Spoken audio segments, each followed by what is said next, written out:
Good evening साथियों। तो साथियों आज इस क्लास में हम देखेंगे हिंदी साहित्य ही उसका अध्याय 6 देख रहे थे साथियों, वसंत आया तो। ये है इसकी हम कवि परिचय देख लिया, शब्दार्थ देख लिया, सब प्रसंग वाक्य और विशेष हमने पांचों चीजें देख ली। आज छठे नंबर पे देखेंगे पाठ के अभ्यास प्रश्न जो आपके लिए इंपॉर्टेंट रहते हैं साथियों। पाठ के अभ्यास उसको हम आज देखेंगे साथियों।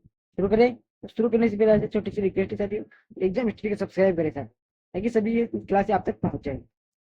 तो पहला क्वेश्चन है कि वसंत आगमन की सूचना कवि को कैसे मिलती है। जब वसंत आता है तो जो आता है उसकी सूचना, उसकी नोटिफिकेशन कवि को किस प्रकार से प्राप्त होती है। तो कवि फुटपाथ पर चलते हुए प्रकृति में आए परिवर्तन को देखता है। फुटपाथ यानी कि जो रास्ते होते हैं, उसके रास्ते यानी सड़क होते हैं, सड़क के किनारे जो थोड़ी सी कच्ची गेली होती है, उसके जो पेड़ होते हैं उनसे उनको पता चलता है। तब उसे ज्ञात होता है कि वसंत आ गए हैं। उसे चिड़िया के कूक, पेड़ों से गिरे पीले पत्ते तथा गुनगुना गुनगुनी ताजा हवा के आगमन की सूचना देती है। यानी कि जो पेड़ होते हैं उनके जो पत्ते होते हैं सूख जाते हैं और नीचे सड़क पर गिर जाते हैं, उसे कवि को पता चलता है। प्रकृति में हुए ये परिवर्तन उसे वसंत के आने का आभास कराता है तथा घर पर आकर कैलेंडर इस बात की पूर्ण पुष्टि कर देता है। यानी कि जब घर आता है तो कैलेंडर को देखता है तो कैलेंडर में वसंत लिखा होता है, वसंत आगमन, तो उसे पूर्ण रूप से पता चल जाता है कि अब वसंत आ चुका है। दूसरा है कि कोई 6 बजे सुबह खिड़की से आई चली गई पंक्ति में निहित भाव स्पष्ट किया, कैसा भाव स्पष्ट किया गया। तो वसंत के आने से पहले वायु में जो हवाएं अधिक ठंडे विद्यमान होते, वसंत आने से पहले जो हवाएं हैं वो बहुत ठंडी ठंडी हमें लगती। इसमें मनुष्य सिहर उठता है, यानी कि नरम उठता है। परंतु वसंत के आगमन के साथ साथ ये हवा गुनगुनी हो जाती है, मानो कोई युवती गर्म पानी से स्नान करके आई हो। यानी वो हवा चलती है तो वो गर्म हवा चलती है, अर्थात जिस प्रकार से कोई युवती को इस तरह गर्म पानी से नहाकर आई हो। ये हवा फिरकी की शांति गोल गोल घूमती है और अचानक रुक जाती है। इसमें सिहरन पैदा करने वाली ठंडक विद्यमान नहीं होती। वसंत की हवा में ठंडक समाप्त हो जाती है और गर्माहट हृदय को आनंदित कर देती है। यानी कि वसंत का आगमन होता है तो इसमें कभी गर्म हवा चलती है तो कभी ठंडी हवा चलती है। इस प्रकार से गोल गोल गोल घूमती रहती है साथ। तीसरा क्वेश्चन है कि वसंत पंचमी के अमुक दिन के होने का प्रमाण कवि ने क्या बताए हैं और क्यों बताए। तो वसंत पंचमी के अमुक दिन कार्यालय में अवकाश होता है, जो इस बात का प्रमाण है कि वसंत आ गया है। जो सरकारी कार्यालय होते हैं, ऑफिस होते हैं वगैरह वगैरह, बैंक को, इस प्रकार के सभी में छुट्टियां वसंत होती है वसंत पंचमी के लिए। कार्यालय में अवकाश होने किसी त्योहार के होने की संकेत देता है, यानी कि किसी सरकारी दफ्तर में जो अवकाश होता है तो ऐसा लगता है यानी कि कोई त्योहार आज है। इस प्रकार का संकेत देता है। कवि को वसंत पंचमी के अवकाश का पता तभी चलता है तब उसने कैलेंडर में देखा था कार्यालय में अवकाश हुआ। यानी कि जब कैलेंडर में देखता है तो उसमें लिखा होता है शिक्षा विभाग की छुट्टियां, बैंकों की छुट्टियां, उसको इस प्रकार से पता चलता है। कवि के अनुसार शहरी जीवन में मनुष्य प्रकृति में हुए बदलाव को नहीं देख पाता है। यानी कि जो व्यक्ति शहर में रहता है उसको प्रकृति का अनुभव पूरी तरह से ज्ञात नहीं हो पाता है कि वसंत आ चुका है, सर्दी आ चुकी है, इस प्रकार से उनको पता नहीं, देख नहीं पाता है, महसूस नहीं कर पाता। शहरों में ऊंची ऊंची इमारतों के जंगल खड़े हो गए हैं। जंगल, ऊंचे ऊंचे जंगल, यानी कि जो ऊंची ऊंची इमारतें खड़ी हो चुकी है। जैसे जंगल होता है उसी प्रकार इमारतें हैं। चारों तरफ सीमेंट से बने घर हैं। यहाँ पर हरियाली और प्रकृति की सुंदरता मात्र सपना बनकर रह गए, अतः मनुष्य ऋतुओं को कैलेंडर के माध्यम से जान पाता है, क्योंकि जो कि एक दुखद बात है। क्योंकि शहरों के लोग होते हैं वो कैलेंडर से जान पाते हैं कि आज वसंत पंचमी है, आज सर्दी ऋतु है। और जो गाँव के लोग होते हैं वो मौसम के देखकर बताते हैं कि आज वसंत ऋतु, आज से कल से यानी कि वसंत ऋतु आने वाली है। इस प्रकार से पता लगाया जाता है गाँव के अंदर।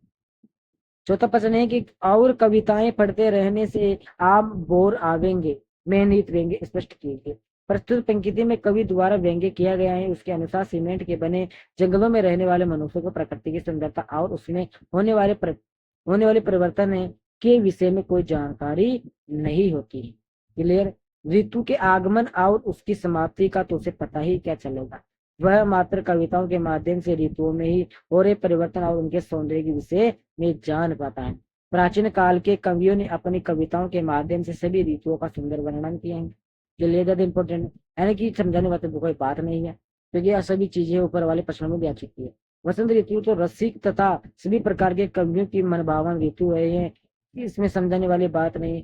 सभी प्रकार के कवियों की मनभावन ऋतु, तो ये वसंत ऋतु है, सभी तो कवियों की बिल्कुल बेस्ट कविताएं हैं और सभी लोगों की भी बेस्ट ऋतु है।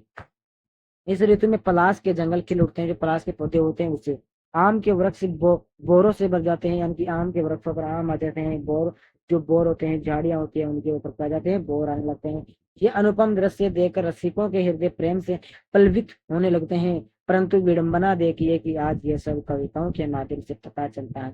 अपनी आंखों से इन्हें देखने का सौभाग्य में प्राप्त नहीं है, बस इनकी सुंदरता का सपना हम पढ़कर लेने का प्रयास करते हैं, जो कि मानव के लिए सोचनीय बात। जो शहरों में है उनके लिए बता रहे हैं कि जो शहरों में जो लोग रहते हैं उनको वसंत आने का पता नहीं चलता है, जैन का पता नहीं चलता है। वह बस कैलेंडर में देखकर पता चला लगाते हैं कि आज से वसंत ऋतु प्रारंभ हो रहा है। सड़कों से पता लगाते हैं, जो सड़कों पर पेड़ पौधे जो होते हैं, पेड़ पौधे पत्ते सूख जाते हैं, सड़क पर गिर जाते हैं, तो उससे पता लगाते हैं कि वसंत ऋतु आने वाली है, वसंत ऋतु का आगमन हो चुका है।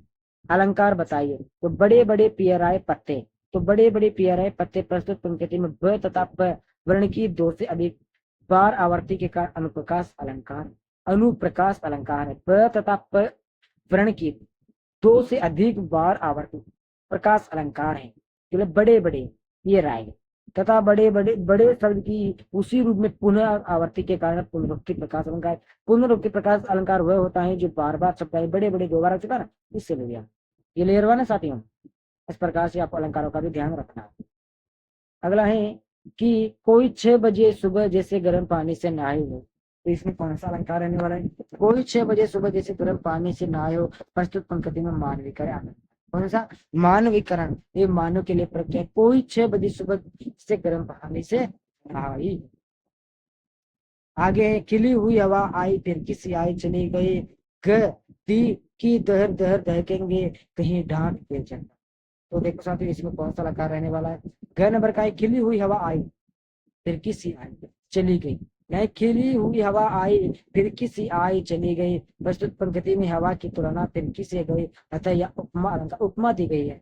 इसी के साथ साथ इस पंक्ति में अनुप्रकाश अलंकार भी, क्योंकि ह वर्ण की आवृत्ति एक से अधिक बार हो रही है। खिली हुई हवा आई फिर किसी आई चली गई। इसमें की दहर दहर देखेंगे कहीं डाक के जंगल पर पंक्ति में द वर्ण की 2 से अधिक बार आवृत्ति हो रही है। जब आपको अलंकार पढ़ाए जाएंगे उसमें सभी चीजें बताएं।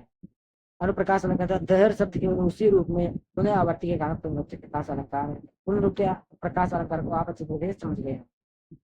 6 नंबर का प्रश्न है, किन पंक्ति से गात होता है कि आज मनुष्य प्रकृति के ऐसर की सौंदर्य की अनुभूति से वंचित है। नीचे दी गई पंक्ति से ज्ञात होता है कि आज मनुष्य प्रकृति की अनुभूति से वंचित है। कल मैंने जाना कि वसंत आया और ये कैलेंडर से मालूम था। अमुक दिन अमुक बार मदन महीने की होगी की पंचमी दफ्तर में छुट्टी दी। यह था प्रमाण और कविताएं पढ़ते रहने से पता है कि दहर दहर देखेंगे कहीं ढांक के जन्म आम के आम। इस प्रकार से उसको वसंत आने का पता चलता है। तो अगर वसंत के बारे में सारे पसंद है, क्योंकि वसंत से पाठ हमारा है ना, इसीलिए। अगला प्रश्न है कि प्रकृति मनुष्य की सहचरी है। इस विषय पर विचार करते हुए आज के संदर्भ में कविता की वास्तविकता पर प्रकाश डालें। यह बात सत्य है कि प्रकृति मनुष्य की सहचरी है। जब से मनुष्य का अस्तित्व इस पृथ्वी पर उत्पन्न हुआ, प्रकृति ने सहचरी की भांति उसका साथ निभाया है। एक दोस्त की भांति उसका साथ निभाया है, प्रेम की तरह उसका साथ निभाया है। उसने मनुष्य की हर सुख दुखी सुख सुविधा का ख्याल रखा है और उसके अस्तित्व को पृथ्वी पर पनपने के लिए सभी साधन दिए हैं। जो प्रकृति है उसने मनुष्य को सभी साधन दिए। रहने के लिए घर, और घर कैसे बनते हैं? लकड़ी से। और रोटी बनाने के, खाना बनाने के लिए चूल्हा किससे जलता है? लकड़ियों से जलता है। आग से जलता है, लेकिन आग में क्या देते हैं? लकड़ियां देते हैं। इस प्रकार ईंधन हो गया। प्रकृति के सानिध्य में रहकर ही मनुष्य सभ्य बना तथा ज्ञान प्राप्त लिया है। आज वह चांद तक जा पहुंचा, यानी कि जो चांद पर है वो हमारा प्रयास रहा है। चंद्रयान पहुंचा चांद पर, चंद्रमा पर। इस प्रकार से ये बतलाना चाहता है। अत्यधिक साधन उसके पास भारत प्रकृति के पास उपलब्ध है। उसके पास जो छोटी से लेकर बड़ी वस्तु है वह प्रकृति की देन है। किसकी देन है? प्रकृति की देन है। जो मनुष्य के पास चीजें सभी चीज, मनुष्य का अपना कुछ भी नहीं है। जो उसने उसने जो पाया है वह इसी प्रकार इसी प्रकृति रूपी सहचरी से पाया है, इसी दोस्ती से पाया है। आरंभ में पूरी पृथ्वी पर प्रकृति का साम्राज्य था, परंतु जब से मनुष्य ने पृथ्वी पर अपने पैर पसारे हैं, जब से मनुष्य ने पृथ्वी पर जन्म लिया है, आरंभ किया है, उसने इसके साम्राज्य पर कब्जा ही कर लिया है। आज चारों तरफ उसने अपने आसपास सीमेंट के ऐसे जंगल खड़े कर लिए हैं जिसके कारण उसकी सहचरी सिमट कर रह गई, उसकी दोस्ती सिमट गई है। उसने प्रकृति से सदैव लिया है, क्या लिया है? ईंधन लिया है, लकड़ी लिया है, गोंद लिया है, बहुत सारी चीजें हैं जो उसने प्रकृति से लिया है। उसने लगातार सदियों से उसका देहवही किया है, शोषण किया है। उसने अपने सहचरी के धैर्य और प्रेम को धोखा दिया है। आज प्रकृति ने भी अपने सहचरी रूप को छोड़कर विकराल रूप धारण कर लिया। मनुष्य ने उसकी सीमाओं का इतना अतिक्रमण कर लिया कि वह स्वयं अपने अस्तित्व को बनाए रखने के लिए वर्कर प्रयास कर रही है। तो के साथ ये इस कविता में मूल भाव स्पष्ट करना चाहता है। आगे वसंत आया कविता में कवि की चिंता क्या है, उसका प्रतिपाद्य लिखिए। प्रतिपाद्य लोगों साथी जो भी आपको प्रतिपाद्य वो आपकी परीक्षा में इस प्रकार से आएगा। क्लियर? आज के मनुष्य का प्रकृति से संबंध टूट गया है, यानी कि आज के मनुष्य जो आज के जमाने में जो व्यक्ति है उसको प्रकृति से मतलब नहीं है। उसने प्रकृति और विकास के नाम पर प्रकृति को इतना नुकसान पहुंचाया कि अब प्रकृति का सानिध्य सपनों की बात लगती है। महानगरों में तो प्रकृति के दर्शन भी नहीं होते, चारों ओर इमारतों का साम्राज्य है, रीतों का सौंदर्य तथा उससे उसमें हो रहे बदलाव से मनुष्य परिचित नहीं है। कवि के लिए यही चिंता का विषय है। प्रकृति जो कवि उसकी सहचरी थी, आज वो उसे कौन सा दूर चला गया है, उसका दोस्त था उसे कौन सा दूर चला गया है। मनुष्य के पास अत्यधिक सुविधा सुख सुविधा युक्त साधन है, परंतु प्रकृति के सौंदर्य को देखने और उसे महसूस करने की संवेदना ही शेष नहीं बची। उसे कार्यालयों में मिले अवकाश से पता चलता है कि अमुक त्योहार किस ऋतु के कारण है। अपने आसपास हो रहे परिवर्तन से अवगत कर तो कराते हैं, परंतु वह मनुष्य के हृदय को आनंदित नहीं कर पाते। मनुष्य और प्रकृति का प्रेमिल संबंध आधुनिकता की भेंट चढ़ चुका है, आने वाला भविष्य से भी भयानक हो सकता है। क्लियर हुआ साथियों?